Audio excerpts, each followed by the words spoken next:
তুমি জানো, এই পৃথিবীতে তোমাকে হারানোর সবচেয়ে বড় উপায় হলো নিজেকেই কম ভাবা। হ্যাঁ, ঠিকই শুনেছ। আমরা অনেক সময় নিজেদের শক্তিকে, নিজেদের ট্যালেন্টকে, এমনকি নিজেদের কষ্টকেও ছোট করে দেখি। একবার ভাবো তো, তুমি কতবার নিজের সম্পর্কে বলেছ আমি পারবো না, আমার দ্বারা হবে না, ওরা অনেক বড়, আমি তো সিম্পল একজন। কিন্তু সত্যি কথা হলো, যারা তোমাকে ছোট ভাবছে তারা 90% মানুষই জানে না তুমি কতটা লড়াই করে এখানে এসে দাঁড়িয়েছো। মানুষ তোমাকে আন্ডার এস্টিমেট করতে পারে, সমাজ তোমাকে কোয়েশ্চেন করতে পারে, কিন্তু তুমি কেন নিজেকে ছোট করে দেখবে? যদি তুমি জানতেই তোমার ভিতরে কতটা আগুন আছে, তাহলে আজ থেকেই দৌড়ে যেতে শুরু করতে। বিকজ তুমি বর্ন হয়েছো সাইন করার জন্য, লুকিয়ে রাখার জন্য না। একটা কথা মনে রেখো, এই দুনিয়ায় কেউ তোমাকে উঠিয়ে দেবে না, কেউ তোমাকে এসে বলবে না চল তুই পারবি।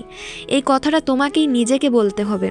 বিকজ নিজের উপর ভরসা না থাকলে আর কেউ তোমাকে ভরসা করবে না।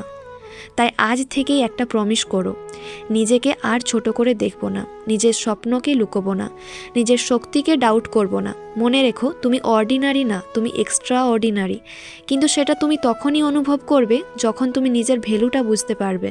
তাই আজ থেকে নিজেকে আন্ডার এস্টিমেট করা বন্ধ করো, কারণ তুমি যতটা ভাবো তার চেয়েও অনেক বেশি ক্যাপেবল।